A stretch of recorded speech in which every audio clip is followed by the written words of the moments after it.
This is where the fun begins.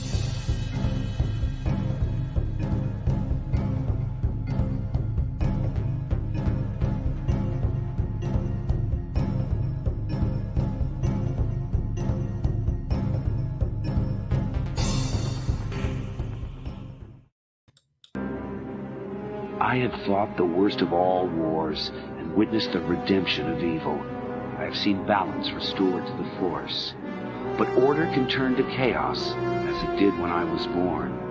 Now, with my loved ones and my loyal allies, I face a new challenge unlike any before.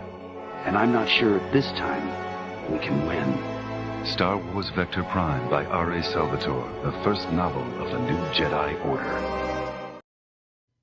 What kept you? Hello, everyone, and welcome to this morning's coffee chat. And I'm so happy to be here with you guys. And I hope you guys are doing well and that this day finds you in good health as well.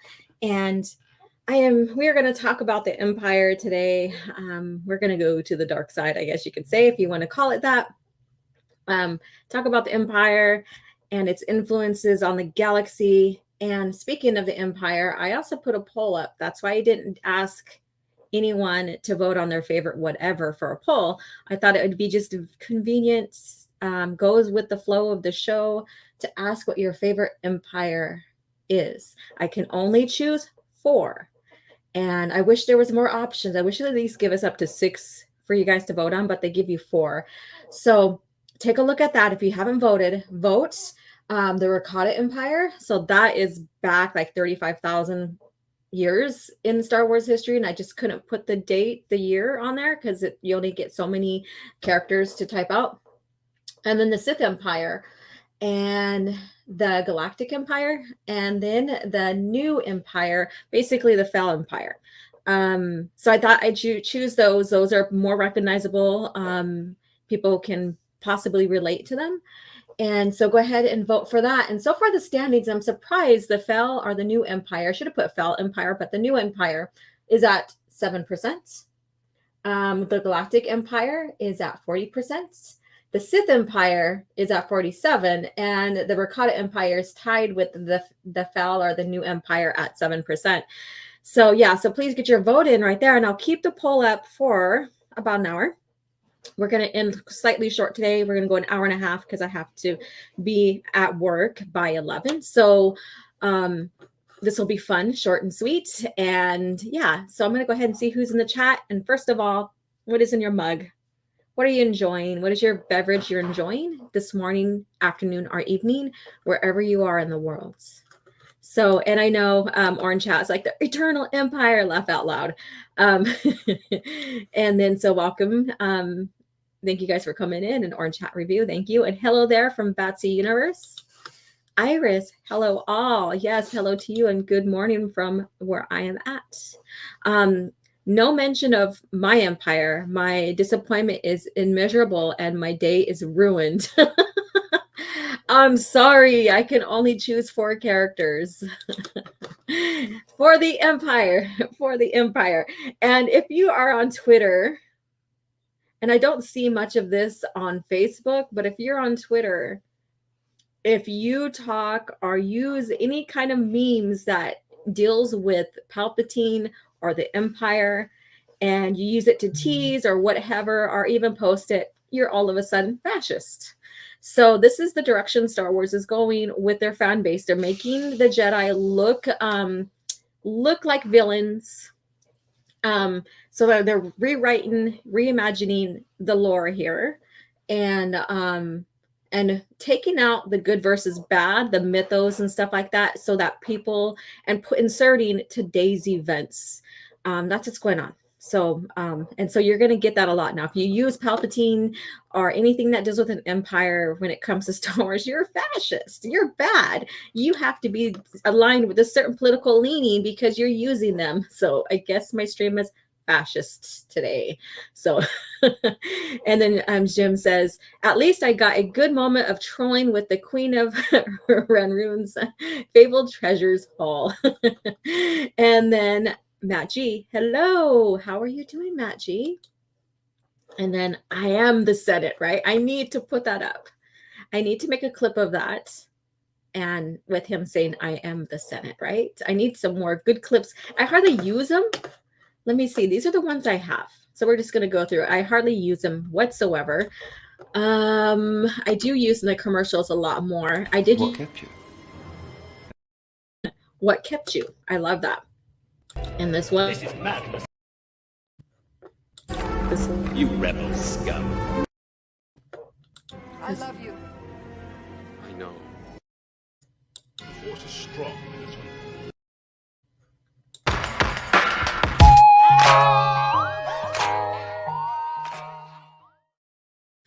That Lando one is my absolute favorite because he's just like grooving there. That's at the end of after the Battle of Andor, and basically they defeated the Empire, even though we know that they had a lot of cleanup mop up to do because you have the remnants of the Empire. Because the galaxy is so big, there was little factions and all these warlords that now wanted to take in control and become the next emperor. So, they had to do a lot of cleanup in the lore, and Disney Star Wars is not so much of that. And it doesn't make sense because if you have this faction that has the same concepts as their leader, of course you're going to have these, these minds, these guys who want to take control and step up and be the next, emperor. So that didn't make sense.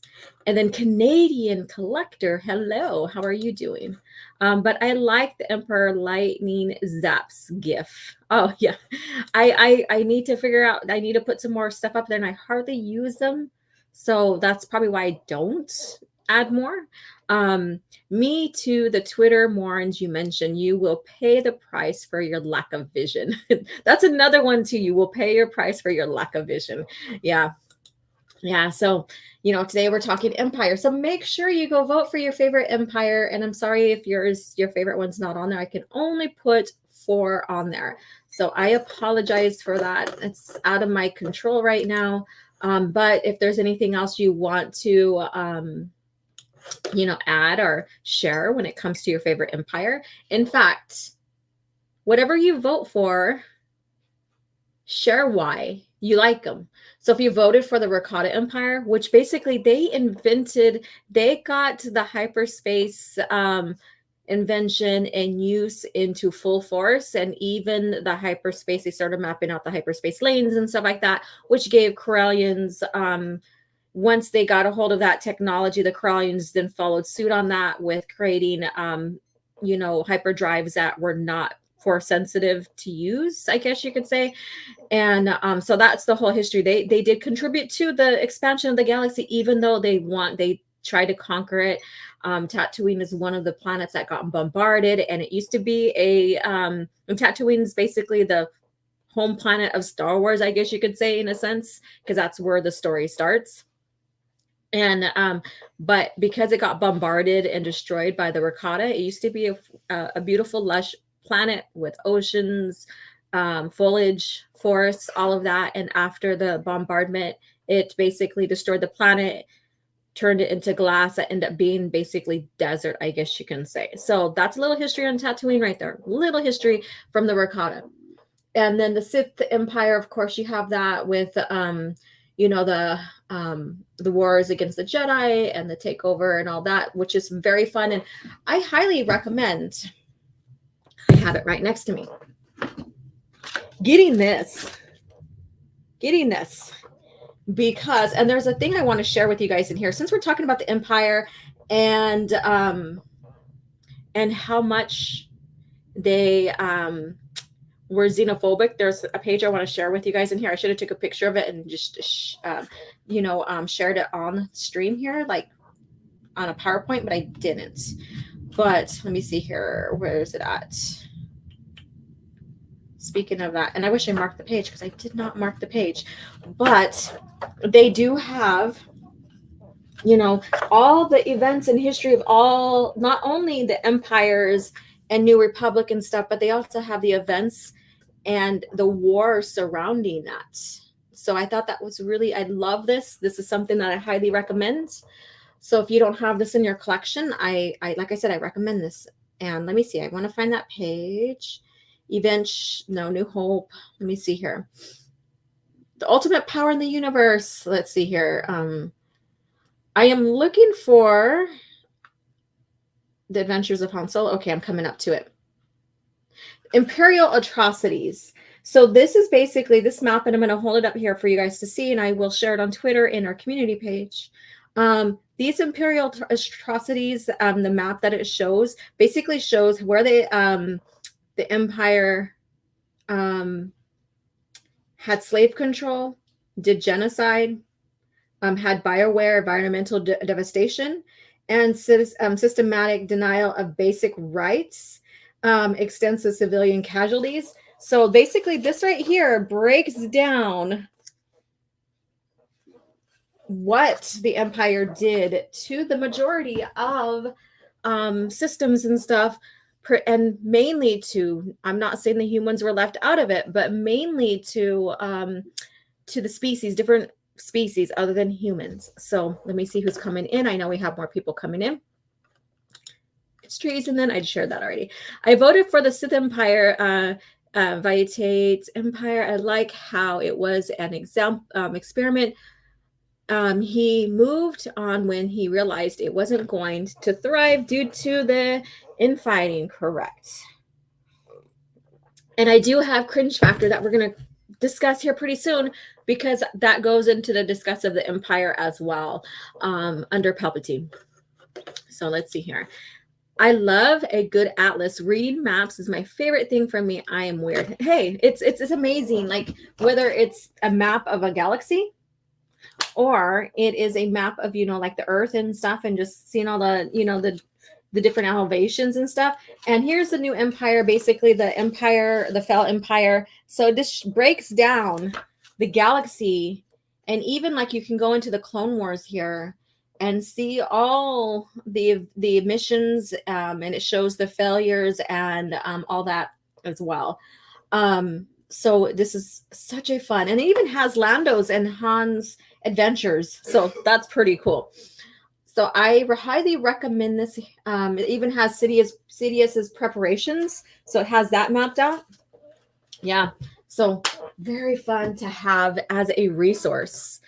And Soul Assassin, hey, Vato, what's up? Hi, everybody. Please hit the like button and share the stream. Yes. My mother got me that for Christmas years ago. It is half the reason I know so much about Star Wars. Or yes, like I said, it doesn't have necessarily all the planets in here, because it has breakdowns of the planets too. But it has, like I said, the records of events going from, you know, even the Celestials all the way to when we get Cade Skywalker and the Fell Empire, the Empire Reborn for that. So this is a very good resource book here to have, and you know, keep beside you to look up history and stuff. I highly recommend it, highly. And it has Centerport Station too as well. The history behind that, very, very good stuff. Very good stuff. Yes, join my community, because I will be, like I said, I'll get the picture of the map, all the areas that the Galactic Empire controlled, it enforced and enslaved a lot of species and stuff. So I will go ahead and share that with you guys on the YouTube community as well, or not YouTube. Well, maybe I'll do both. I'll do YouTube and Twitter here, just to have that. I try to post both, similar on both, but I mainly post on my Twitter one. But I do have the YouTube community here, and then the Twitter community as well. So feel free to join that. All right, so let me see here. So if you guys want to share any more about why you chose or voted for one of those empires, I can read some of those, and then we can get on into what Tony Gilroy says about not inserting aliens inside his show. And that will also go into more of our conversation about the Empire, about Palpatine, about the atrocities that he committed against the galaxy, against other species, and what that means going forward, like with Disney Star Wars, and George Lucas's vision. So I do have that thanks to a fellow YouTuber, Mike Sidious, I guess that's his handle's name. So thank you so much for helping me with getting that information as well. Let's see here. Hi. So if you guys are joining in, please get your vote in for your favorite empire: the Rakata Empire, the Sith Empire, the Galactic Empire, and the New Empire, which is the Fel Empire. So check it out. Let's see. And let's see what you have to say. Used to be a fan. I have to admit, Disney has killed it. Still dropping by and not sure why, because I can't add the Star Wars to this. No, you can come in, you can listen, you can ask me questions, you can ask someone in the chat questions about something that maybe you don't quite understand. That's fine. This is not about like everybody knowing everything about Star Wars.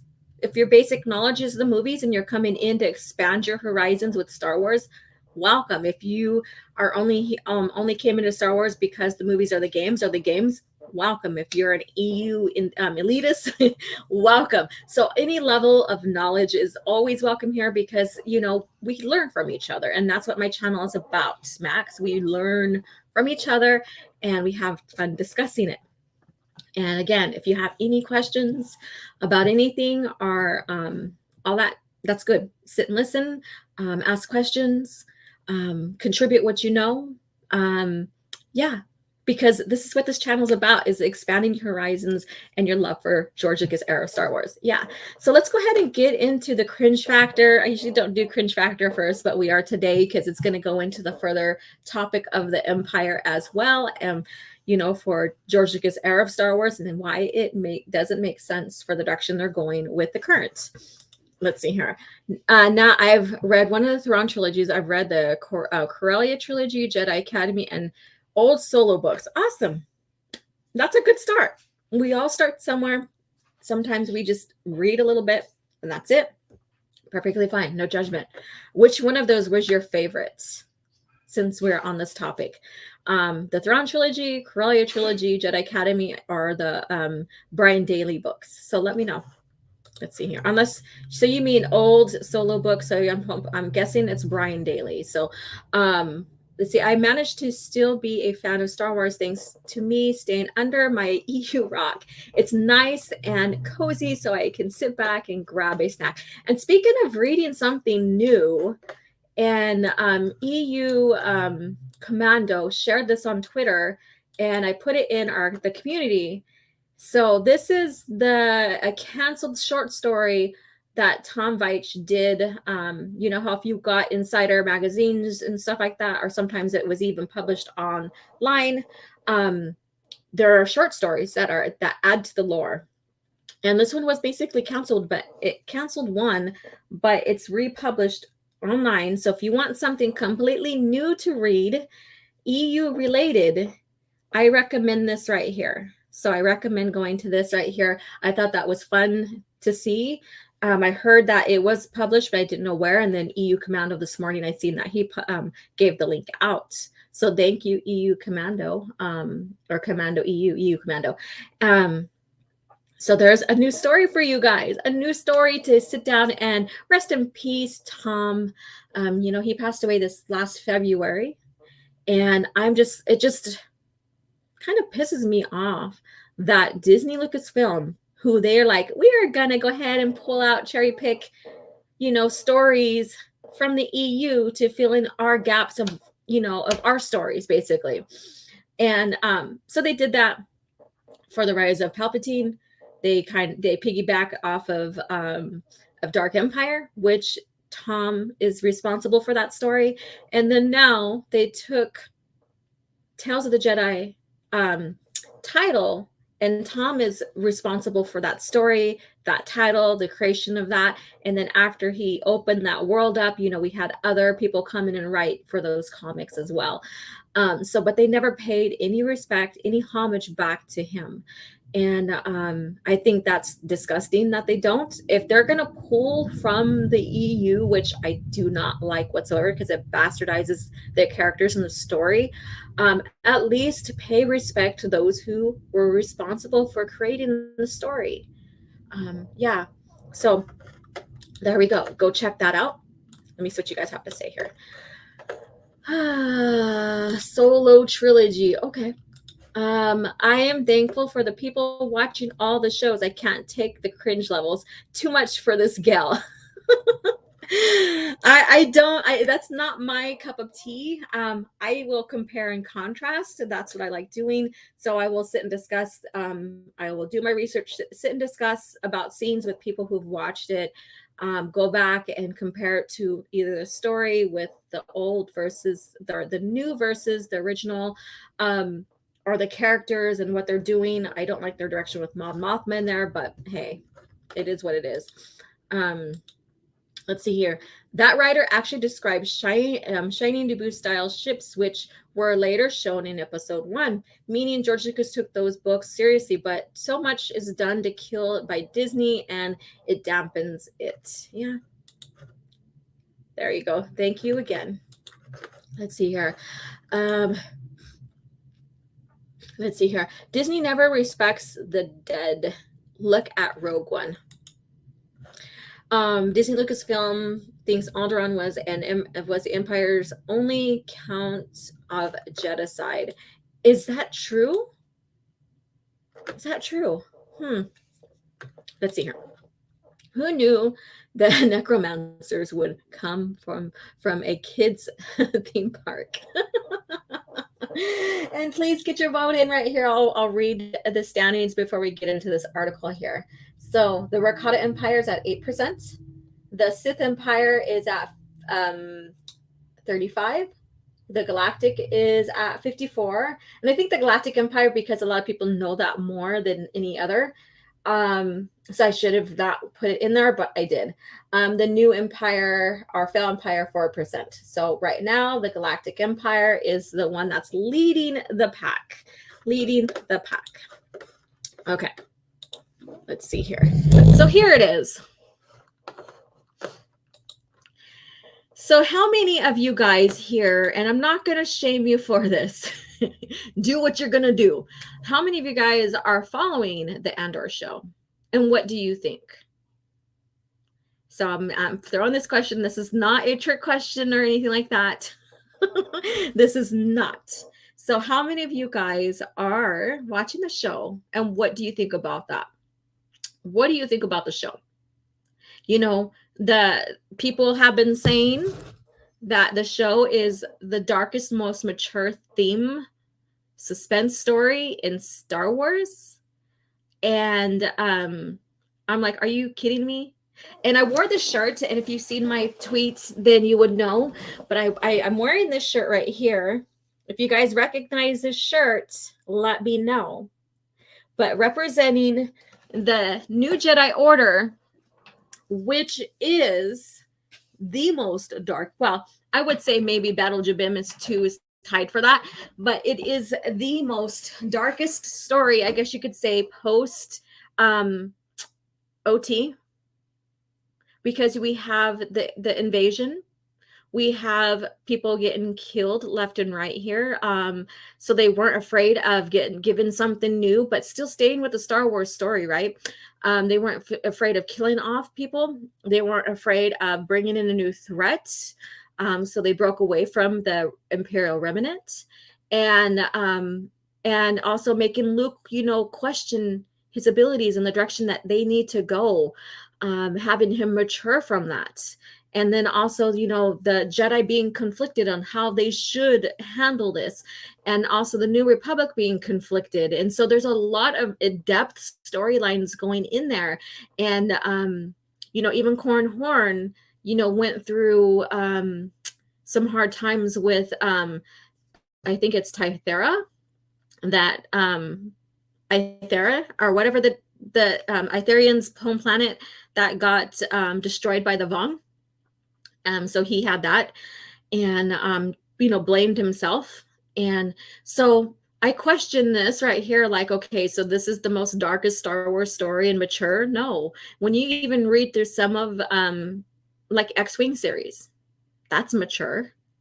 So they're doing a lot of cleanup and they're liberating Coruscant. So since we're talking about this, I thought I'd wear and represent, one of the most mature and dark stories in Star Wars. And I will hold myself to that. And I know I see people coming in. I'm going to say hi, and we're going to get into more. So Hello, Stig. Hello, Laura. Popping in while I eat a late breakfast. Yum. All right. And then, excuse me, made it for the, as far as episode 4. Okay. And then I look forward to each new video of Heir to the Empire by Darth Angelus. Yes, we got to do the watch party on here. That was so much fun watching that with you guys on YouTube, more than I do any official Star Wars media. Yeah, that was fun. I would love to do that again. Maybe not for coffee chat, maybe for a watch party with some of my channel members. In fact, I do still want to do a watch party with you guys. Clone Wars Tartakovsky's Clone Wars with you guys, just to kick back and see how you guys are doing, the channel members, and you know, and just really chat with you guys. Iris, just on Twitter, you mean generic Hollywood series with a drop of space? Not at all. Right? And people are praising it so much. This is why I wasn't sure how to feel. I haven't watched it. I had my doubts and stopped watching before Book of Boba Fett. Then learned about the Vespans and more, and I'm not giving Andor a shot. That's funny. That is funny. Let's see here. And Stick says, Andor isn't even Star Wars story. Lucas said Disney Star Wars isn't Star Wars. The ended all debate.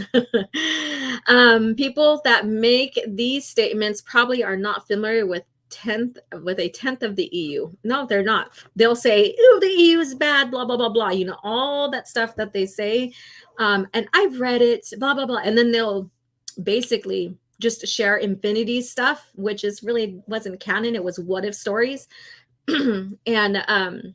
and use that as the EU's bad. To come to find out, they hardly read anything, and they have no they just don't have any valid reason to sit on that unless you read a lot of it and start, you know, pulling in a lot of like reasons and stuff other than infinities. I can't take you seriously. Indeed, probably had no investment into the OT either. Just like Kurtzman had no investment into Star Trek.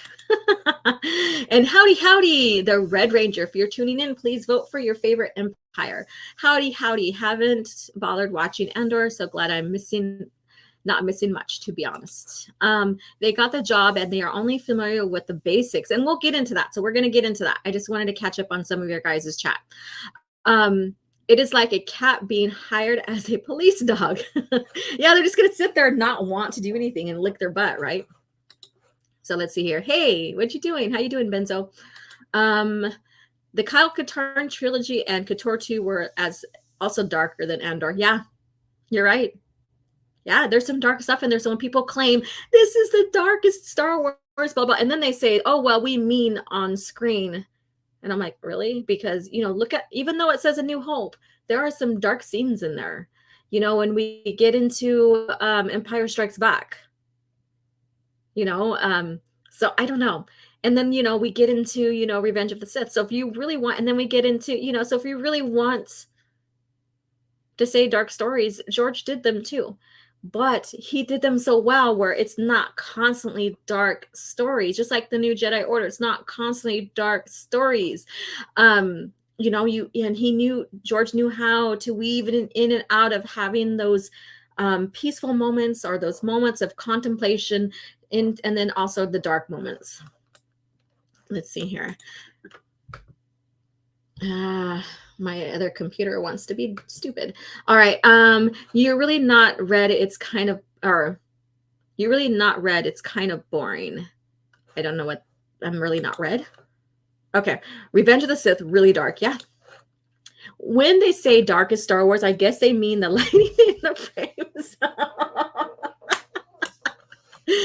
Oh, you're talking to Red there. I'm sorry. I misunderstood that. Watching Raging Rhino's reviews instead.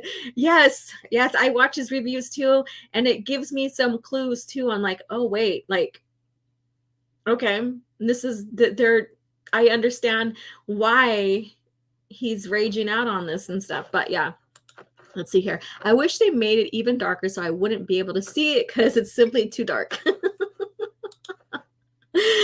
Let's see here. You're good. I got it. Okay. All right. So let's get into this article. I'm gonna take myself off camera while I read because I hate, reading and looking at something and face. Yeah, it's just no.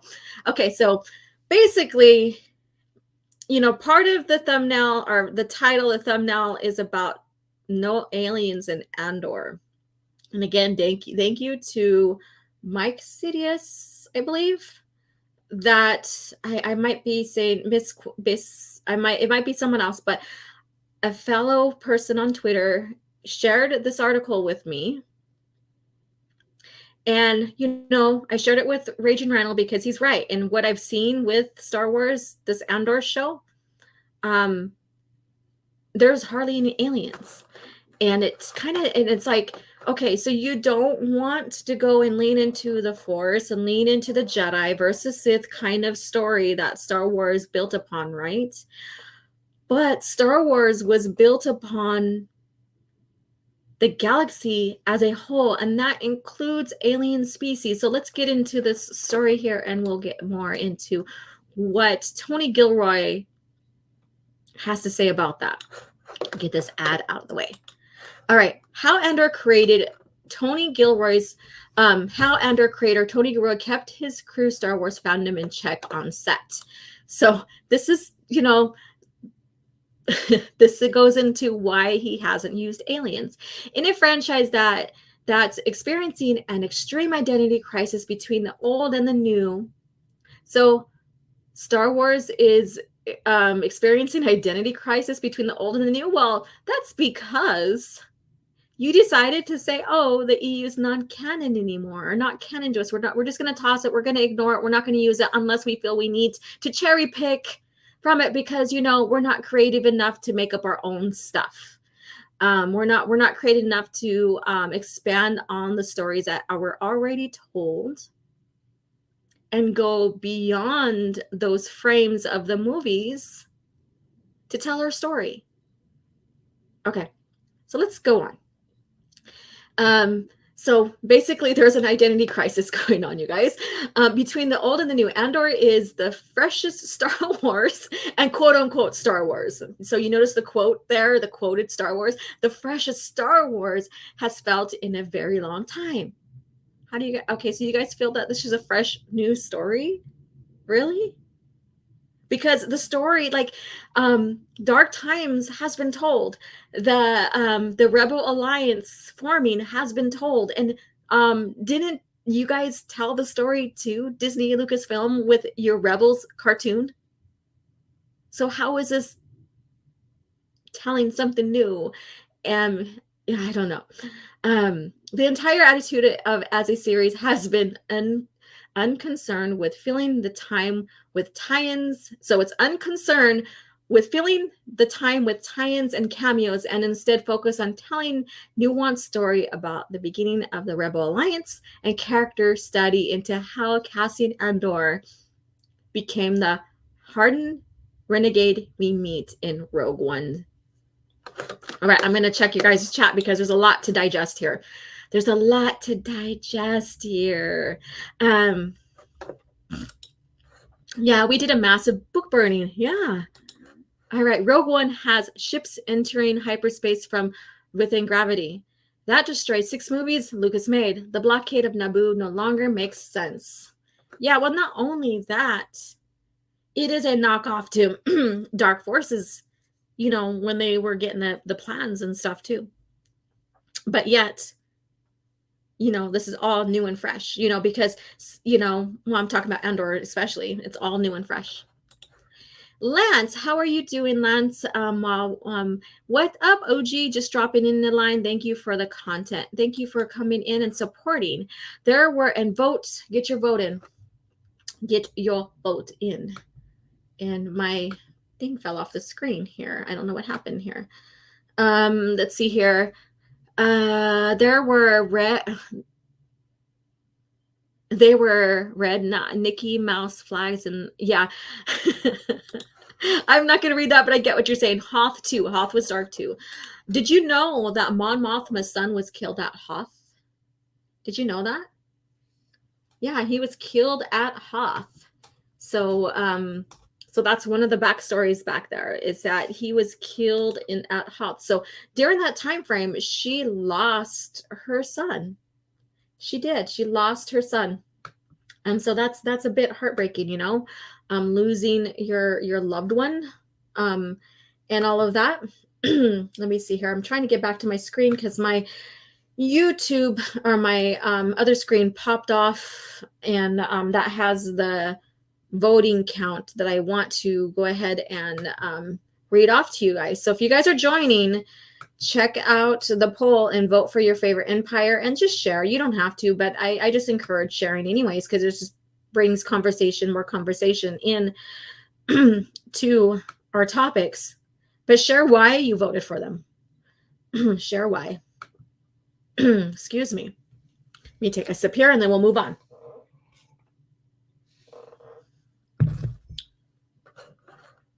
Let's see here.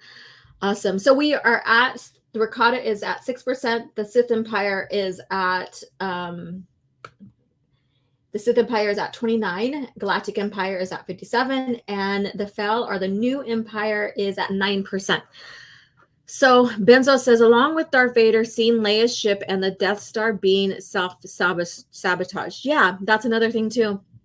Is that, well, when you look at the original lore, when Leia was at Tapua, and the plans were being beamed, that too is where Vader, you know, came in just as she was leaving, because they knew that the Rebel Alliance was there and that the plans were going that way. They knew that, and that's one of the planets. Tapua is Scarif is a knockoff of Tapua, and that's where he did pursue her from that planet to Tatooine. So there's a little bit of like truth there, but he didn't chase rebels. And she didn't leave the dock from his ship, or the ship that he's on. So that was dramatized, but it does break some continuity there, because the plans weren't carried on to the ship. They were beamed. And that even shares with in A New Hope. They were beamed. Mon Mothma was great in Rebellion comics. We covered lore. Yes, she was. I don't know what that hunt's about. Have Mon Mothma lose her son make her a little more relatable to some moms out there. Lucasfilm knew what they were doing, unlike Disney. Yeah, Disney, Lucasfilm, not so much. So let's get into the rest of the story here. And I'll read this one. Several transmissions were beamed aboard the ship. Nope, Vader saw one disc get carried on physically. Vader is a retard. Vader could have, just like in Kenobi, the OK show. And I say okay, it's Obi-Wan Kenobi, but I say okay because I don't even think it was okay. But anyways, when he was burning Obi-Wan in that fire, why didn't he just grab him with the Force? You know? It's just, I don't know. There's so many questions. I'm like, do you guys even realize what you were doing here? Okay, so let's carry on. Even though creator Tony Gilroy was put to the task of spinning off one of the more beloved Disney era, and a quote against quote unquote Star Wars, makes you think Star Wars, quote unquote Star Wars, like this person who's the writer, and let me see who the writer is like questioning if this is really Star Wars. Let's see here. And this is, where's the author here? Tyler Tyng. And so remember, this is a fresh new, there's he's unconcerned with filling the time with tie-in and cameos, which they did put cameos in there already, and focused on telling a nuance. And this is the freshest Star Wars ever. So let's carry on. Projects into a full series. He made incredible use of the bargained creative freedom. His bargain. So he bargained for his creative freedom. We all know that the story group can't veto, and they even stated on Twitter, and I wish I would have kept that screenshot. So if anybody has that screenshot from, I think it was Matt Martin, or someone related to the story group had posted about it. If you do have that screenshot, DM me that, because I wish I would have saved it. But he bargained creative freedom here. Think about that.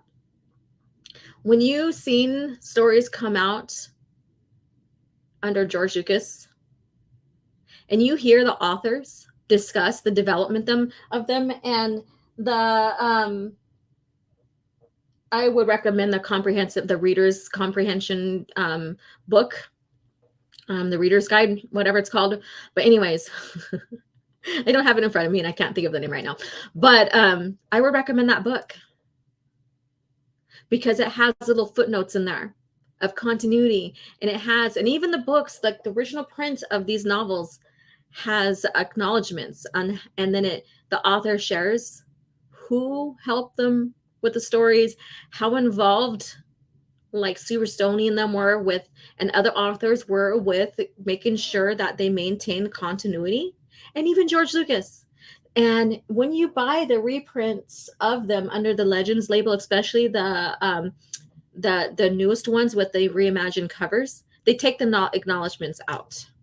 So I'd be careful with that. So that's kind of erasing the history of like showing and sharing that these stories were really really got together, and they could maintain continuity as strong as they could during the time. Yes, they had to do some corrections here and there.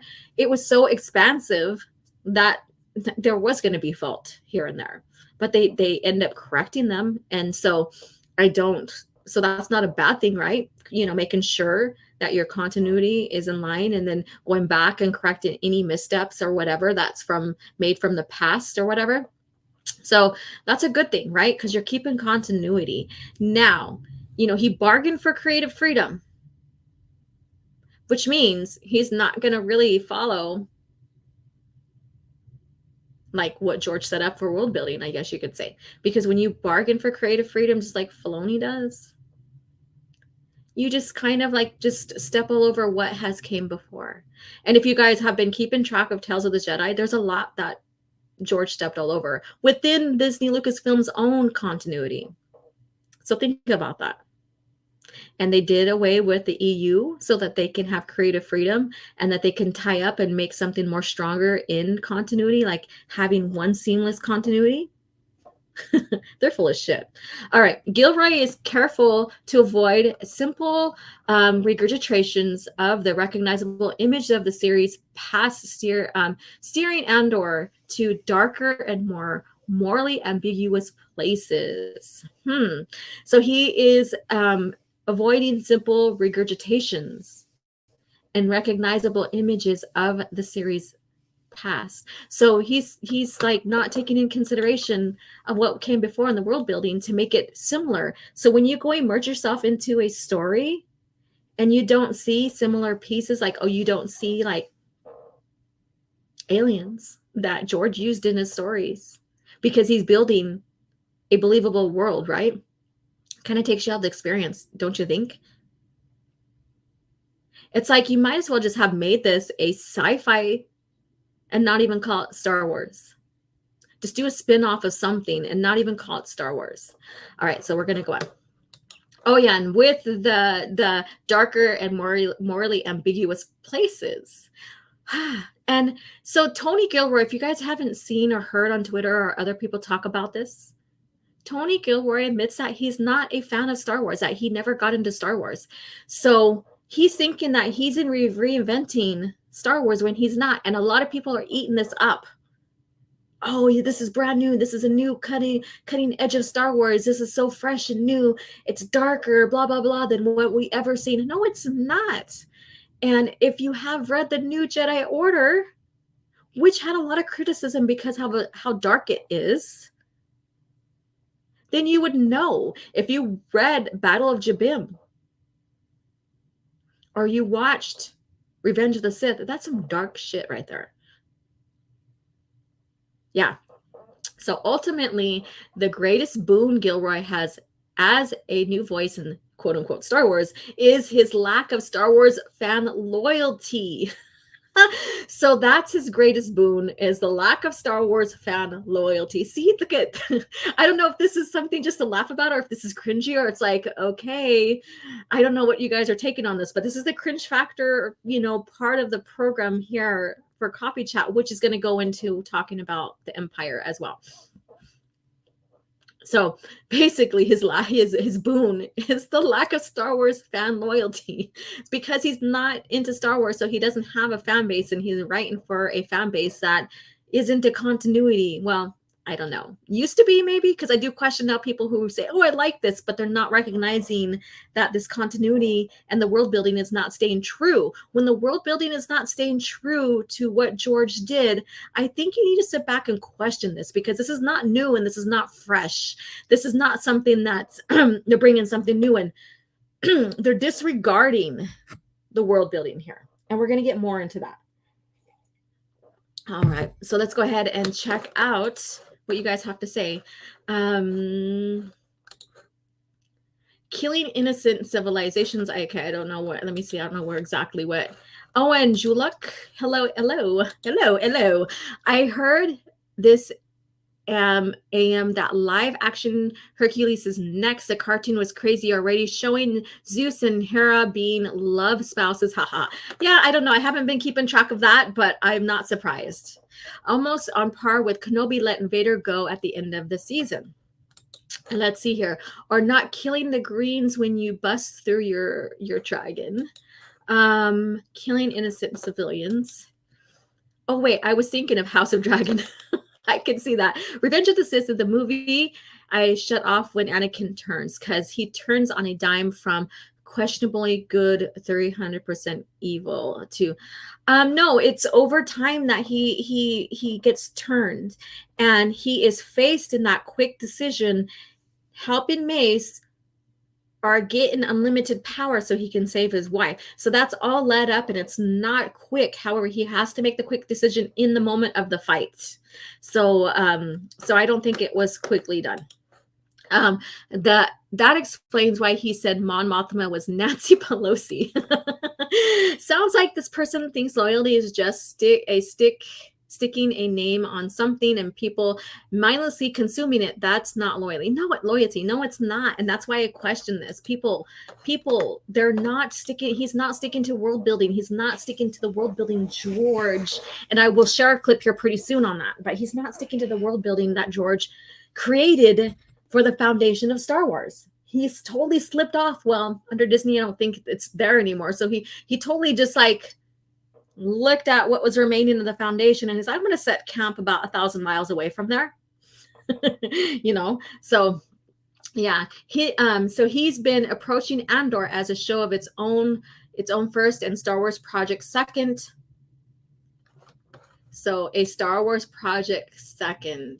So basically, he is making his own show that is not basically Star Wars. If you want to translate it to that, there you go.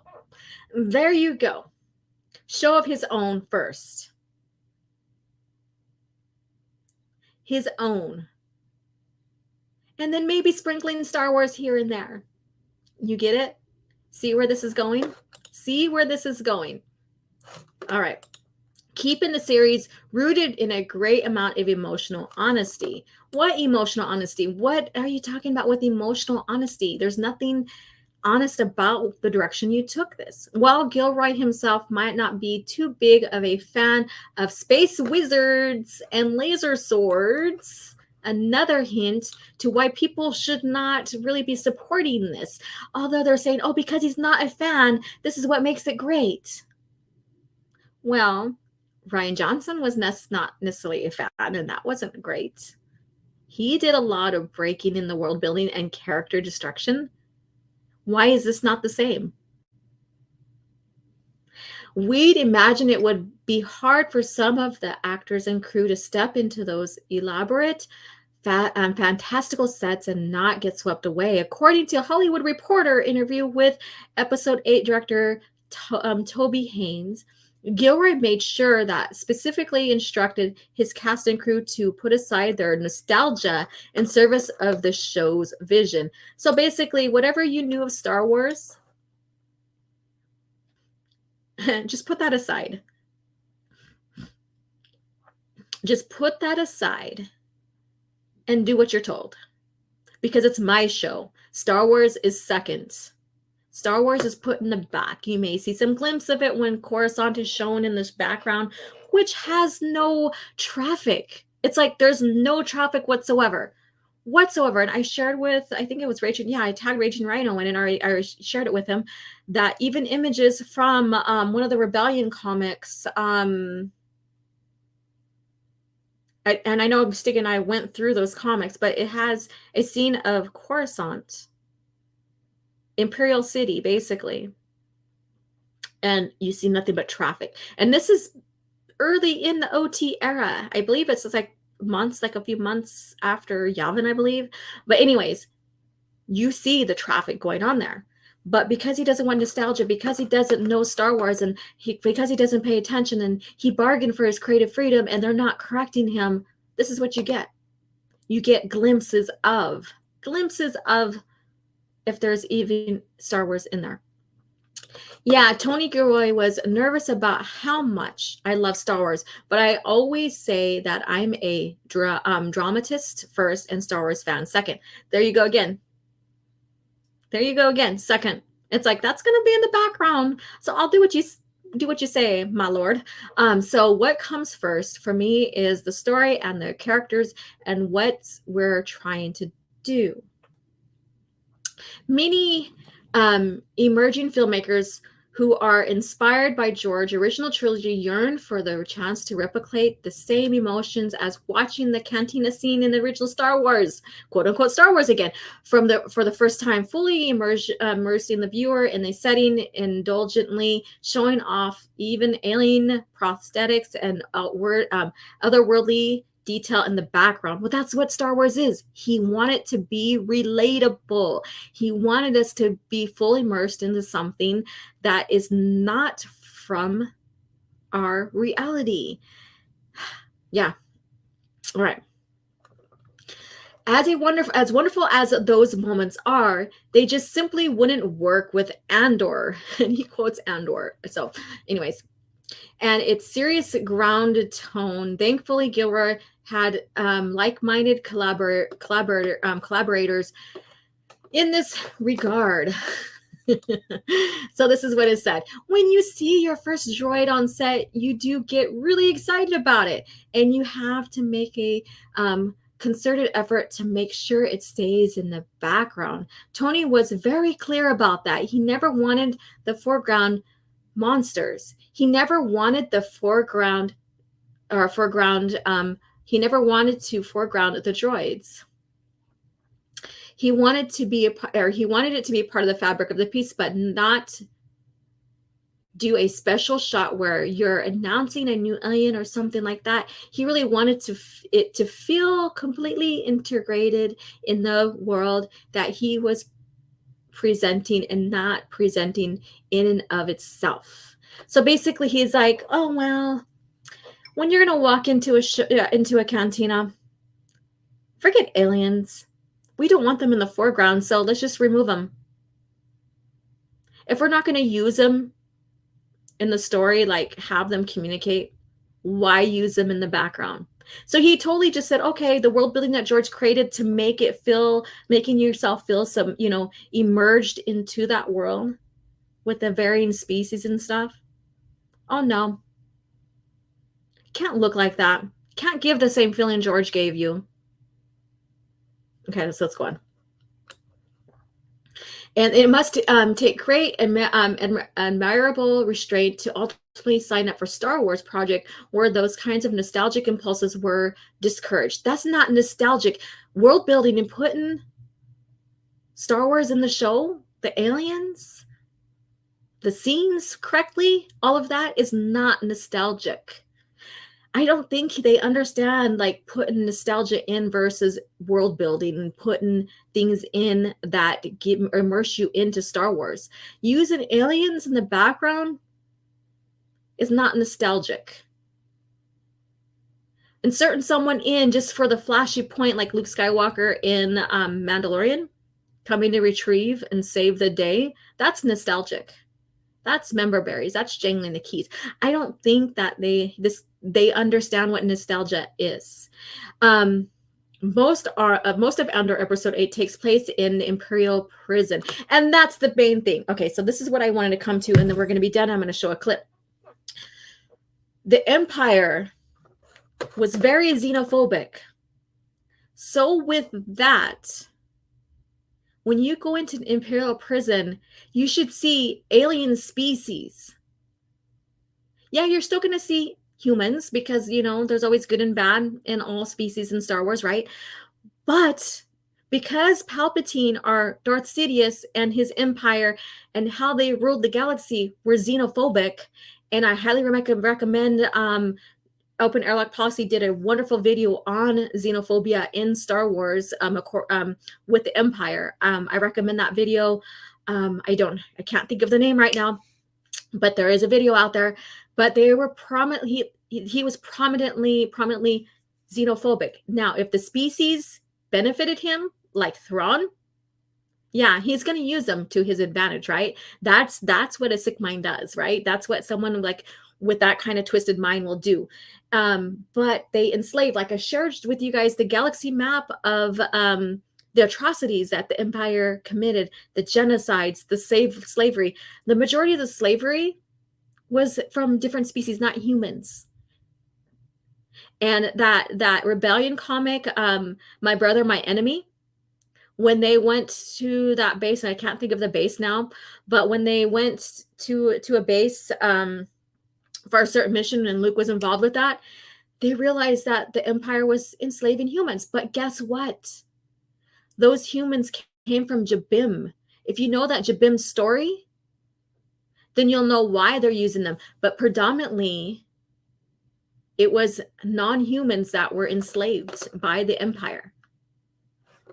And, you know, so that is something that, you know, I think he falls short because he doesn't know Star Wars. He's not a fan.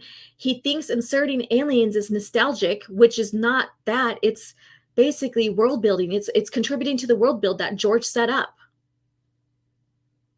And when you get into a prison scene, it should have different species of all kinds there, not just humans.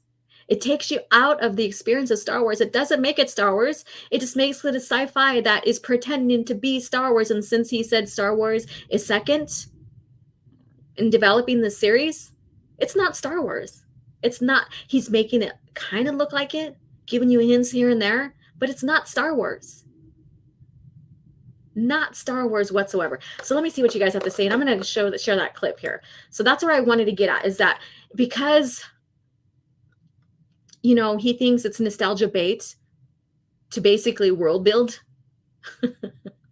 That's why you don't have species. That's why it doesn't look very familiar, other than seeing Coruscant and having a familiar structure of this planet, the city planet, which still doesn't have its traffic and all this other stuff. It's not. So let me see here. I think I left off right here. The flip from standing up from justice to killing younglings, because Anakin thought he stood up for justice. No, to become a Sith, that's what he had to do. There's even talk about how there's no way of keeping the younglings. They had to in order for Anakin to do what he needed to do and become a Darksider, that was part of the fall. That was a part of his coming in as an apprentice. They said the Williams defense. Stand up for. That's all any of these writers, directors do these days. They want to make their version of something rather than to make the actual thing. And, you know, if you look back, like I said, do your research. When you look back and you study all these authors that worked for Lucasfilm pre-Disney, they they made sure that they maintained the continuity, the world building, all of that of Star Wars. And then they expanded from their imagination and they brought in their own characters and stuff, but they still stayed in tandem with what George set, with the rules and the world building, all of that. That's what made Star Wars successful. This right here, that's like, let's do my own thing. Star Wars is second because I want to tell my own story, which is not Star Wars. Caffeinated Wolf says that's all of, or I already read that. Sorry. I meant to click this one. It's all very typical Hollywood elitist, self-absorbed narcissism. Correct. Very correct. I'm going to get into you guys. I'm going to pull up that other one, that other clip here real quick. Just lazy all over. Aliens are hard. Let me see here. So I'm going to share this with you. Now, there's another one I wish I would have got where, and if you have like the screenplay of Star Wars and other books and stuff, interviews associated to that, you will know that aliens were very important to George on building Star Wars and making it believable. Now, this clip is pertaining to that I'm going to share with you. That's pertaining to the time of the PT, but it still goes in with how George thinks it's important. So let's take a listen and let me know. Thumbs up. I don't know why my voice is raspy today, but thumbs up if you can hear it. Creatures are an integral part of the Star Wars universe.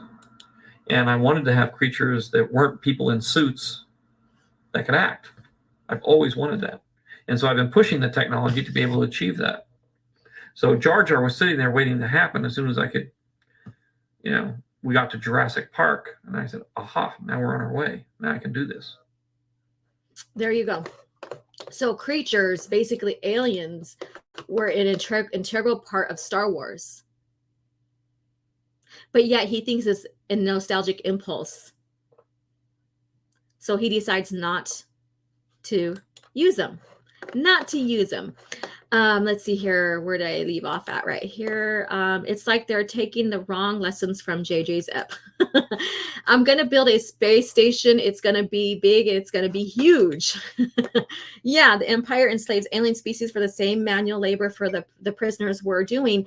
Where are the aliens? Wookiees would have met the quota in half the time. Exactly. The Wookiees were the main ones because of their brute strength and all of that. They were the main ones enslaved because of their abilities and stuff, because of their technological advancement of their minds. Even though they lived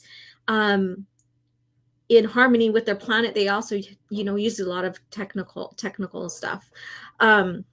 Yeah, so it's weird. It's weird. And I've questioned that since I've seen it and it's been pointed out. Sorry, Orange Hat, about that. Just catch us on the replay. Take care of Orange Hat. Okay. Not to bring up Star Trek, but look at the prison planet in Star Trek 6, all sorts of species. That's what I was expected to see. Right. You were that, and that's what takes you out of the immersion of Star Wars. When you knew that the Empire was xenophobic and they enslaved and committed genocide and stuff of various species in the galaxy, you expect to see that mirrored like in their prisons and stuff. You expect to see different thugs of different species and even innocent species in there only because maybe they protested a little bit. And this is where you would start forming your alliance, right? With other species of other worlds, other, other systems. You would start, kind of like networking. If you were like thrown in prison for whatever reason, and you've seen other species that were then they're thrown in there for something more similar than what you are simpler than what you've been thrown in, and discover that they don't like imperial rule either because of the oppression upon them, right? You would start building networking in that type of system in the prison, right?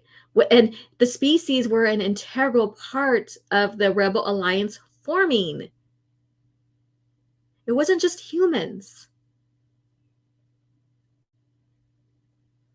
And then, shouldn't you see different species, per se, a little bit in the Senate? Maybe not so much.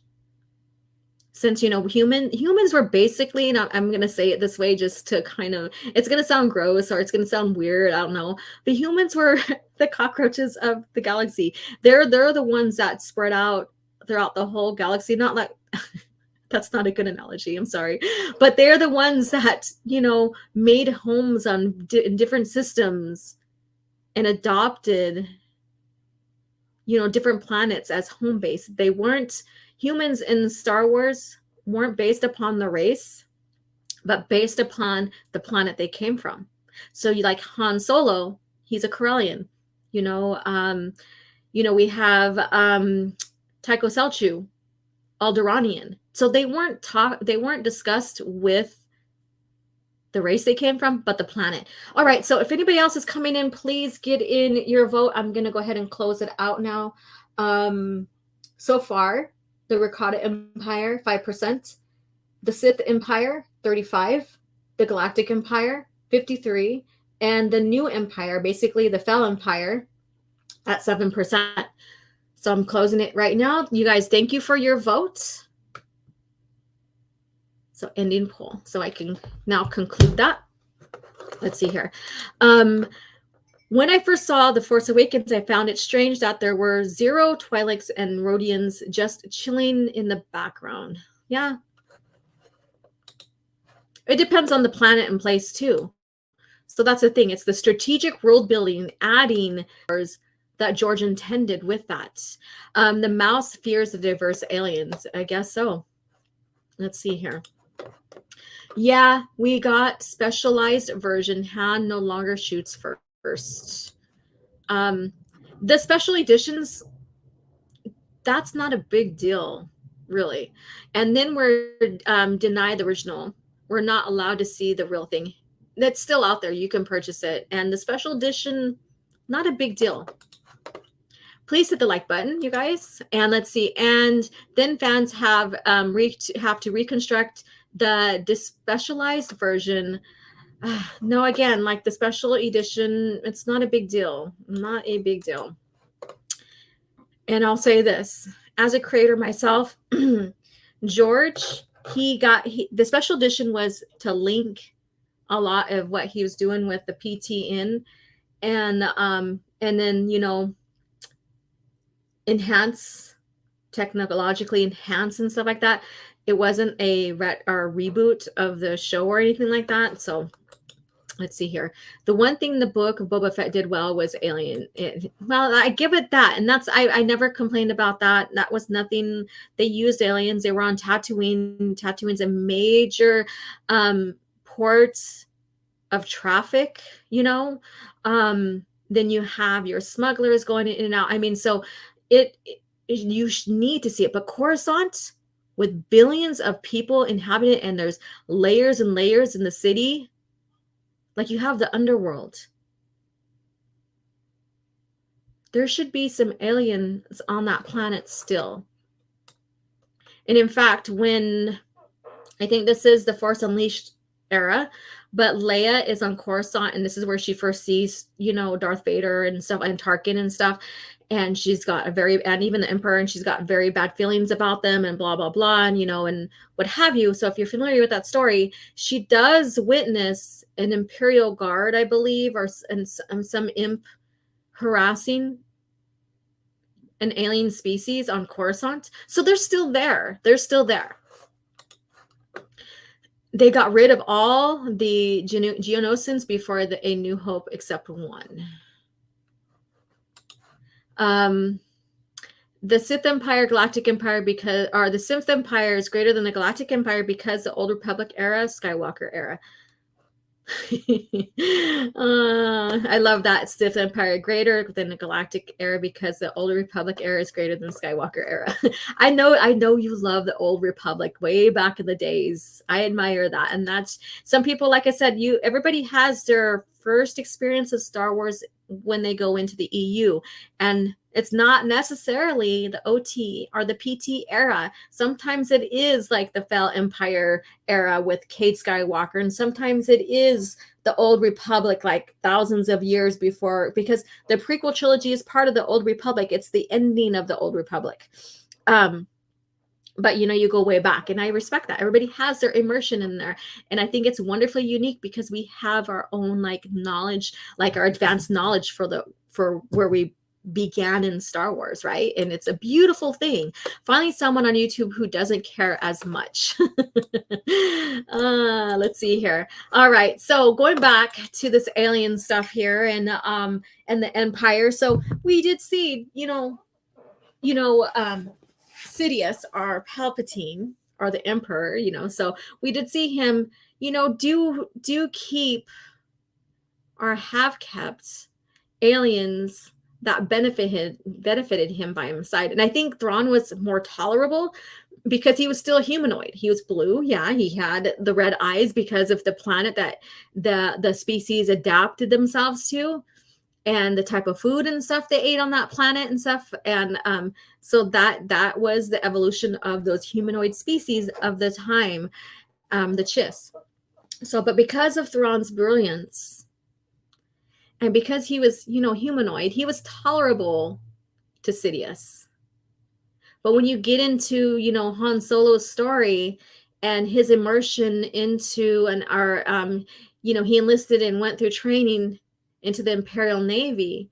And then when he realized the enslavement of different species and Corellians, well, until you get to Thrak and Cell Solo and all that with the Corellian trilogy, but Corellians and them, they didn't care for slavery too. And that went against his own moral standards. And so he basically saved Chewbacca. He rescued Chewbacca. And I'm doing this story in shorts.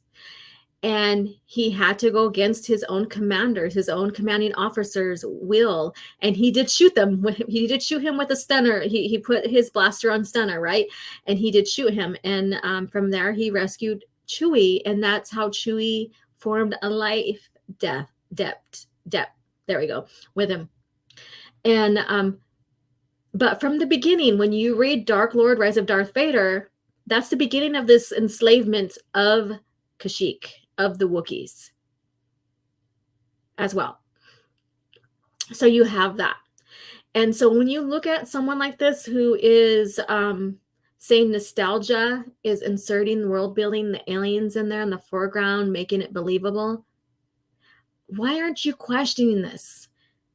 Is it only because you think the story is good? Is that bar that low? Is that the bar that low that you're going to go ahead and allow the story? And I heard it's very slow, boring, what have you, on many occasions, and it gets boring. But are you going to let a story that you think is better than what has came before, and the bar is very low? I think the bar is buried at this point in Star Wars, Disney Star Wars. But are you going to allow that to take away from what Star Wars is and what George built, and that's the world building with the aliens? Are you going to you're going to go that low? And it's okay? I don't know. I just can't wrap my head around this. Being immersed into Star Wars because of the world building, the continuity in the world building, the rich history of it, seeing these different aliens and seeing how over time they expanded. And I'm going to bring my screen back on because I'm going to bring, let me see here. Let me take this off for right now. I'm going to bring this back up. This right here. This is the world building. This is the world building. And all of these planets are not human planets. Not even in the core. The core, especially Coruscant, has alien species on there. Humans, I'm not trying to say this in a woke way or SJW way, I guess you could say, which, those words really don't have any meaning anymore, I guess. I don't know. But they were the colonizers of the galaxy. And a lot of times they did get along with the native species.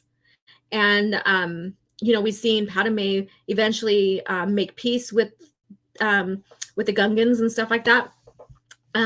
But basically, just to use that word, colonize, humans were the colonizers of Star Wars, basically. And, they settled in different systems and stuff like that. Since the hyperspace drive, like equipment and all of that has been discovered through the Rakata Empire. And again, that was on the poll. So if you got to vote, I'm glad you voted. And so since the evolution of hyperspace technology and use, humans got to expand more. And they but they basically, found different other systems, different other species. Some of them learned how to communicate with them, basic evolved. So the English in Star Wars evolved from various different, languages to become basic as well. And so taking away that world building altogether, especially when you get into like the prison system, it's not Star Wars. It's not Star Wars, you guys. And I'm not here to be like ranting and raving and stuff, but that's just the point. When you start just deconstructing and putting in your own story and taking out the world building that George set there for you, it no longer has heart. No longer has heart. And what I love about each of those era of different empires that I shared for you guys to vote on, like we have Fel Empire, we have the evolution of Jaina's marriage to Jag, and her creating a secondary type Jedi training, and the Fel Empire forming. And we don't really get to see exactly how that formed now because of the buyout, because of EU being tossed. And then we get into the Sith Empire and the rich history from that. We get into the Rakata Empire and how they wanted to rule the galaxy and invented hyperspace and stuff, which now in Disney Star Wars is not. Hyperspace is barely being mapped out, and technology is barely being used like 200 years before the prequel, before the Phantom Menace. Again, world building taken and thrown out. All of that. And, and then you have like the Wookiees, which should be a major players in the prison systems. And then Mon Calamari. Did you guys know that Akbar was Tarkin's slave at one point? Yeah, and he was saved. And then he went back home, liberated his planet, and they converted all of their technology, all their ships to become battleships for the Alliance. That's world building. That's what Andor is missing. That is what Andor is missing. Is the alien species are a very important part of forming of the Rebel Alliance. And because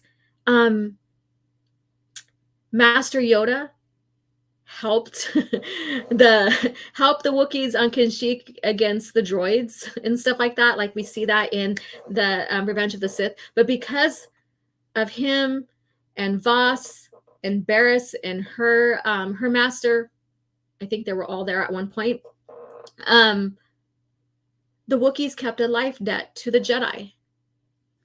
That's very important. And now we're not going to see that. Or people who watch Disney Star Wars is not going to see that because Tony Gilroy doesn't think it's important. Doesn't realize, because he's not a fan and he never got into Star Wars. And the company allowed him, he bargained for creative freedom, which hurts the continuity. But because of that, you're not going to see how important the alien species are in the formation of the Alliance. Think about that, you guys. And people are praising this show, not realizing that this also contradicts Rebels in a sense. Rebels and Andor both begin 5 BBY. Now, Rebels, species and all of that, because it's important. It is very much important. But where is Hera and where are all them now? Like, where are they now? And how much is the show going to contradict what came before? Because they gave him creative freedom, I guess you could say, to create his own stories. And Star Wars is second. So who cares about what came before? Who cares about, you know, the systems and the planets that have all these different species and cultures and languages and stuff like that? Who cares? Because it's all going to be about humans.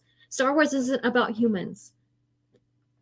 Star Wars is a modern myth in a galaxy far, far away, long time ago in a galaxy far, far away. Yeah. Let's see here. I'm gonna see what you guys have to say. Chilla's sun was the on the decline. Yep. So adaptation to the cold and the infrared was likely. Yeah, that and the food and all that. Yeah, similar to Pantarans, which he was confused for. So many possibilities in adaptation. Yeah, I mean, even if, I mean, you have the world building right there and you're not fucking using it because it's secondary. Let's see here. Ingenuity comes from the dual focus on curiosity and a fear of the unknown. It is integral to the human condition, but often becomes defiled. So intrigue, greed, and conquest results. And yeah, you're probably talking about Akbar with Tarkin. Yeah. So that's another thing. It's a very wonderful story behind that. Everything I keep hearing about Andor is that it has decent writing if it was just standalone generic sci-fi. That's the thing. That's the point. Because Star Wars is second. Think about that. Star Wars is second on his list, but that doesn't fly with Star Wars. You can't do generic or boring Star Wars. No, even if you want to not use like Force users, Jedi versus Sith kind of thing, look at the X-Wing series by Stackpole. Was it Stackpole? I believe so. I might have got that wrong. Yeah. But look at the X-Wing series. Brilliant. Because you really you still got hints of them like talking about the Force a little bit, like may the Force be with you or whatever. And you know, Leia talking to Wedge about Han and Luke and everything that's happened and conspired in the past and got them to where they are today. And then you do have a brief moment of Luke in there and stuff, but basically it's all about them mopping up from Indor, and liberating Coruscant. And it's all about the military end of that. And we do have a little bit of Leia because she is a part of now the government of the forming New Republic. So we have that. She's she's a counselor. So, you know, with that. So, but you still had species, different species. You still have the world building, you know, and then we have the formation of the Wraith Squadron, which is predominantly aliens. And that's not nostalgia. Using world building and using the aliens and the species that were created is not nostalgia. Nostalgia is in certain, like Darth Vader going down the hall and killing and slaying all these rebels that are trying to rush the plans to Leia. That's nostalgia. That's a huge difference. There's a huge difference between that. Let's see here. Did I finish reading that, by the way? I know I stopped. Let me see here. All right. Yeah, I didn't. Disney Flight Star. Oh, yeah, I did finish reading it. All right. So some accounts were praising the space visuals, but no one knows the names of the technicians who actually did that. It all goes to the hack. It's a space show. It's not Star Wars. It's just a space sci-fi. That's all it is. If you use your brain with Disney stars, you've already worked too hard. Hey, Kitty Chow, what's up? We are going to start closing out here pretty soon because, like I said, I have to get to work. So for a couple of Thursdays, I will be shutting down our show half an hour early. But I want to make it dense with information and conversation and cringe factor stuff. So there you go. What's going on? We talked about the cringe factor of Tony Gilroy thinking that using world building like aliens in his show is nostalgia. And we're also talking about the empires, how George world build with the empire being xenophobic and all of that fun stuff, you know, so strictly all that. So you guys, before we close out, what is your favorite moment of Palpatine, whether it's in the movies or in the EU or what have you? Let me know. What is your favorite moment or scene with Palpatine? So let me know. Since we're closing, gives you guys a chance to type out because we're going to end this in another 5 minutes. I despise Disney Star Wars, but damn, I love Andor. I feel bad for you. Like I said, it's not a Star Wars show because Star Wars is second. He's not world building according to what George set up. He's basically saying what George used and created is basically nostalgia, which is not true. And so I do question now, why? Why do you like Andor? Because he basically doesn't like Star Wars or is not a fan of Star Wars, thinking world building is secondary to what he wants to tell. And if you look at Andor as a sci-fi standalone, yeah, it's a sci-fi show, but it's not Star Wars. Let's see here. And where is Yularen? Yep. Isn't he supposed to be high up in the ISB during this time, at least according to Rebels? Did I miss him in Andor? Like I said, if you are familiar with the Rebels cartoon and you're watching Andor, compare and contrast between its own lore. It's not keeping in continuity even with that because he feels that Star Wars is second in his show. You missed him. If you're drinking coffee, make sure it's Geek Grind coffee. Geek Grind is the official coffee of Neurotic and Infant Tea. Oh, I did not know that. And well, thank you for sharing. Let's see here. And then never mind, what's up? Is that what you're thinking here? Yeah, sorry that you're coming in. You missed the poll too. So I had a poll on what's your favorite empire. The Rakata Empire, the Sith Empire, the Galactic Empire, or the Fel or New Empire. So if you want to share that, Keely here, which one is your favorite? Go ahead and share. But please share with me your favorite moment of Palpatine's Order 66. Have a good day at work. Let's see here. Imperial procession and the second Death Star. I walked away from Disney Star Wars after the Rise of Skywalker. Yeah, everybody has their breaking point. Mine basically was like when they said, oh, the EU is no longer legit.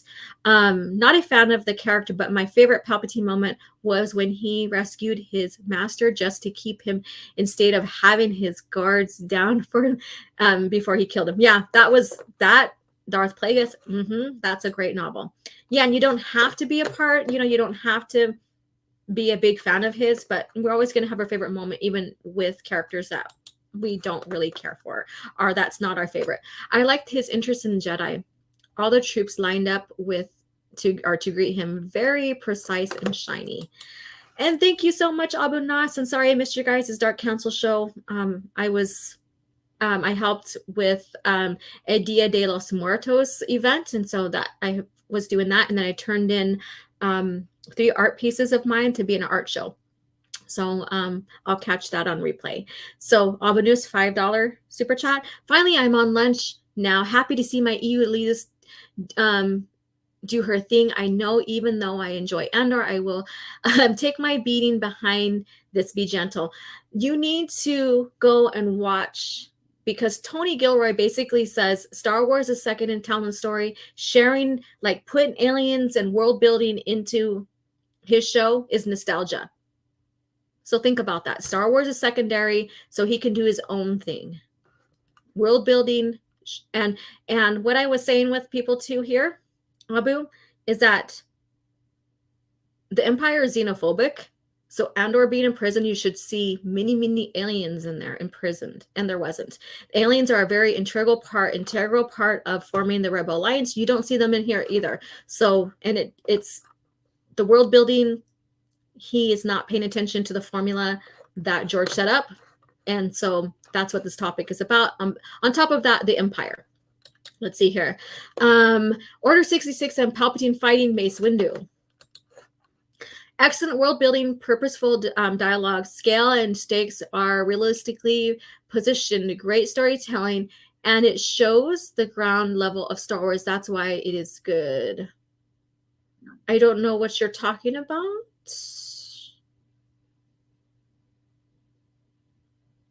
Marcus, let me see. Did I miss something? I don't know. And then follow OG on Twitter. There we go. Let's see here. And one thing I give you is the absence of aliens, which is Disney syndrome, like the absence of shields on ships. And let's see here. Taking the aliens out loses the charm of Star Wars, correct? I am listening, my queen. Keep in my notes. We'll make my final assessment when it's all over. Cool. I would love to see what you have to say on that. Aliens need different accommodations in prison. Having singular race prisons is normal. Not necessarily. No. When you look into like the lore, the EU, because there are prison scenes in there too. And they are still relatively housed all together, especially when you see Tahiri Vela in prison in The Fate of the Jedi. Yeah.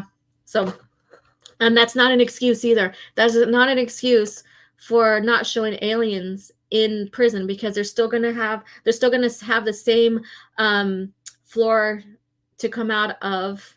Like, their housing part is going to be slightly different, but the grounds are all shared. So that's not an excuse. That's not an excuse whatsoever.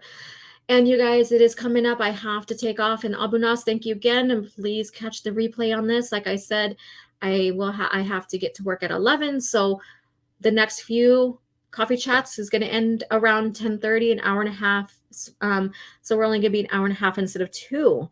So there's going to be a little bit more condensed, a little bit more heavy on the lore, a little bit more heavy on the chat. But most of all, I still want to interact with you guys. So that's always going to stay intact. Let's see here.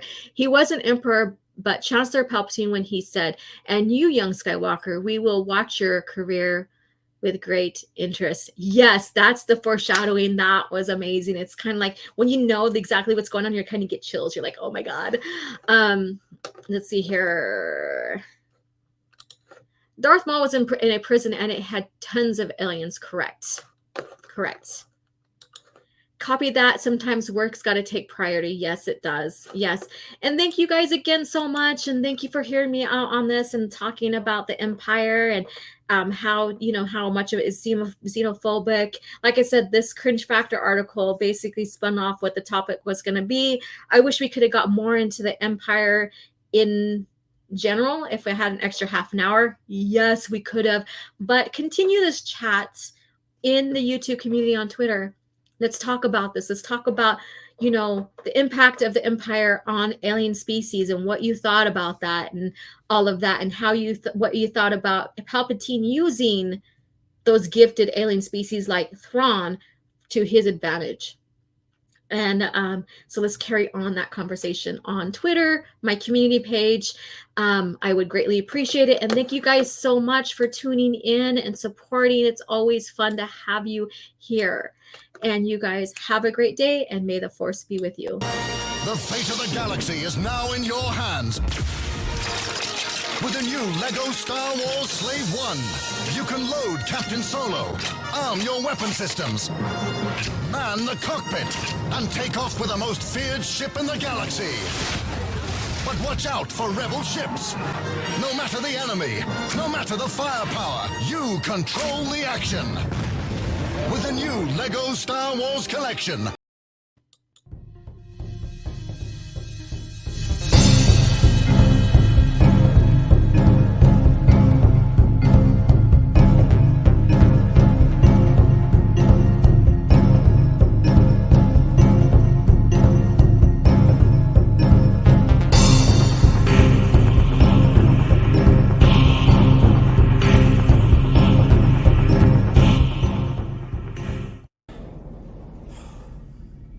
Another happy landing.